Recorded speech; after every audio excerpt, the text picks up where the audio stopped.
여러분 안녕하십니까? 8월 25일 목요일인데요. 오늘은 최근 시장의 그 핵심이라고 할 수 있는 2차전지와 방산주, 원전, 흔히 이방원 관련주들 이렇게 순환매로 장세가 지속되고 있는데요. 2차전지도 신규 상장된 폐배터리 관련주 중심으로 해서 주가 상승이 상당히 많이 이루어졌고요.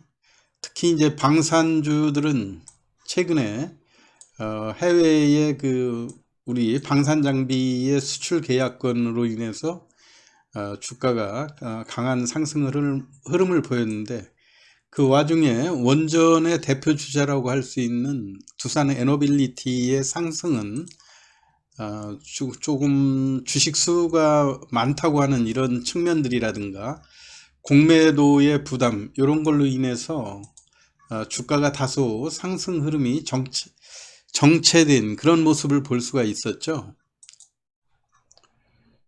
이런 차원에서 한국의 원전 산업의 대표 기업이기도 하고, 특히 또 사우디의 네움시티 개발과 관련된 그 원전의 그 건립, 이런 것들이 상당한 기대감이 불러일으키는데도 불구하고 최근에 이제 금리 인상과 더불어서 해외 시장의 조정이라든가, 그리고 아무래도 대형주다 보니까 이런 종목의 외국인과 기관의 공매도 우려라든가 이런 걸로 인해서 다소 2차전지 관련주라든가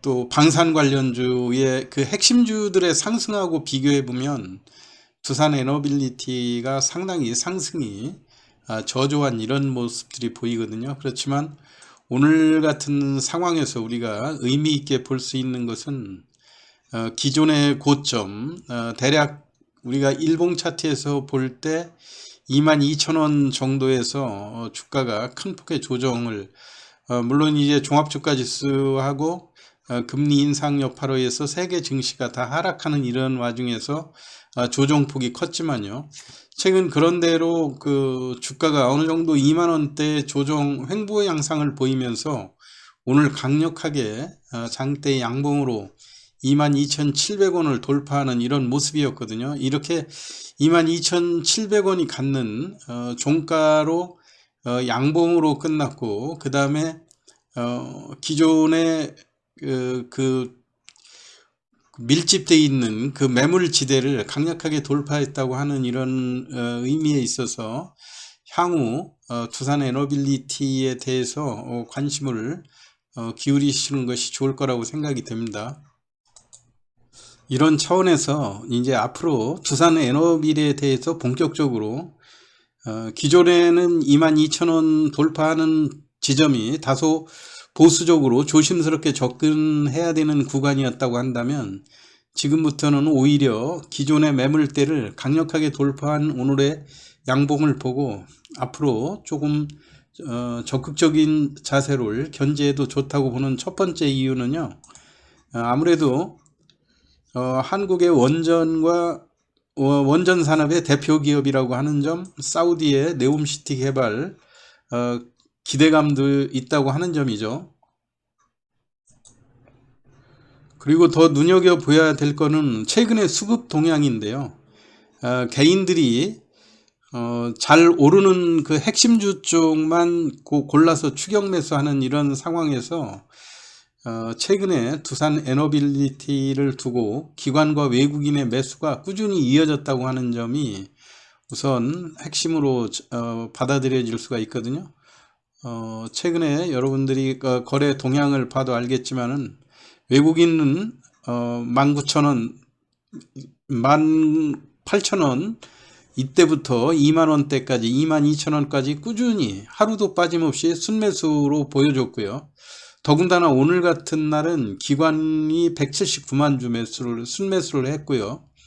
외국인도 115만 주, 프로그램에서 120만 주, 이 대거 개인들은 이런 대형주를 가지고, 특히 그 원전 같은 경우가 큰 수익을 안 주면서 박스권에서 지리한 움직임을 보여줬기 때문에 개인들이 매도가 비교적 많았던 상황인데 이거를 외국인과 기관이 적극적으로 매수한 그런 측면들이 크지 않습니까? 아까 서두에서 말씀드렸듯이 22,000원대의 기존의 매물지대를 장대 양봉으로 최근 2, 3일을 거쳐 가지고 이렇게 상승 흐름을 보였다고 하는 점, 이런 것들이 향후에 주가의 한 단계 파격적인 상승이 예고되는 이런 모습인데요. 이런 것들은 최근에 우리가 2차전지 그 다음에 방산 원전으로 이어지는 소위 이방원 관련주들, 이쪽의 핵심 테마 선도주로서의 상승률이 두산 에너빌리티 같은 경우 상당히 저조했었다고 하는 측면이 오히려 주가를 한 단계 끌어올릴 수 있는 재료로 작용할 가능성이 상당히 크거든요. 그런 측면에서 오늘 외국인과 기관들의 매수가 증가했었다고 보여지는데, 우선 선도 테마주들의 상승하고 한번 비교를 해보면 두산 에너빌리티의 상승 흐름이 얼마나 미미했었는가 하는 것을 알 수가 있을 거고요. 우선 세빛캠이라고 하는 종목, 이런 종목들도 공모주 상장하고 일시적으로 주가가 조정을 보이는 이런 측면에서 지속적으로 상장 일수가 얼마 안 되기 때문에 일봉 차트보다는 주가 흐름이 최근에 주가 추이를 보시면 상승 흐름을 충분히 감지해 볼 수가 있을 것 같습니다. 7만원대에서 거의 100%가 넘는 100%에 가까운 이런 상승 흐름을 보여주지 않았습니까? 마찬가지로 성일 하이텍이라고 하는 종목도 우리가 차트에서 보면 압도적인 이런 상승 비율을 보실 수가 있고요. 특히 이제 방산 쪽에서는 최근에 잇따라 해외 수주가 증가하면서 방산에 대한 관심이 상당히 커지는 그런 상황이죠. 우리가 현대 로템 같은 경우에서 이 차트를 두산 에너빌리티하고 서로 비교해 보면 충분히 지금 우리가 두산 에너빌리티에 상대적으로 안정적으로 접근할 수 있다고 하는 점을 볼 수가 있는데요.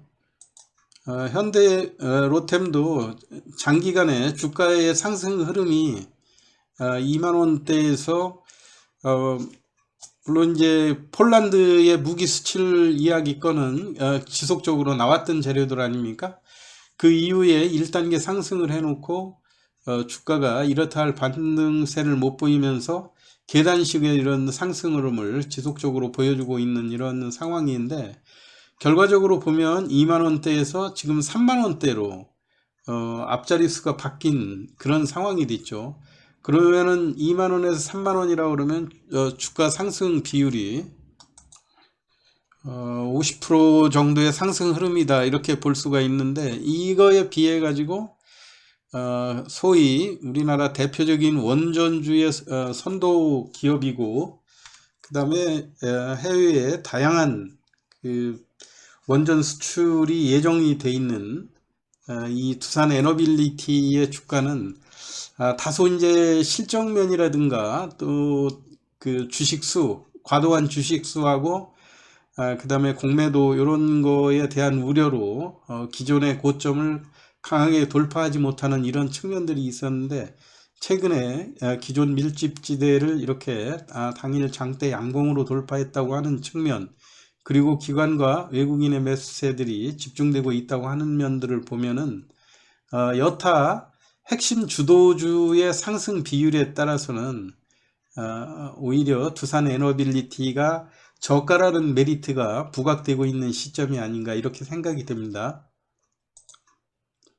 또 방산주의 대표로 볼 수 있는 한화 에어로스페이스 같은 경우에 주가 흐름도 마찬가지죠. 과거에 지지부진한 흐름에서 주가가 6만원대에서 4만원대 박스권으로 이런 움직임에서 최근에 이렇게 계단식의 상승을 보이고 있다고 하는 점, 이런 측면에서 볼 때 원전주의 핵심이라고 볼 수 있는 두산 에너빌리티도 기존의 밀집지대를 강하게 돌파한 이런 상황에서 향후 오히려 주가가 그 고점에 상승폭이 큰 이런 방산주 쪽에 다소 부담스러운 접근보다는 원전주 쪽에 접근을 하시는 것이 다소 유리한 측면이 있지 않을까 해갖고 오늘 두산 에너빌리티의 주가 전망에 대해서 설명을 드렸습니다.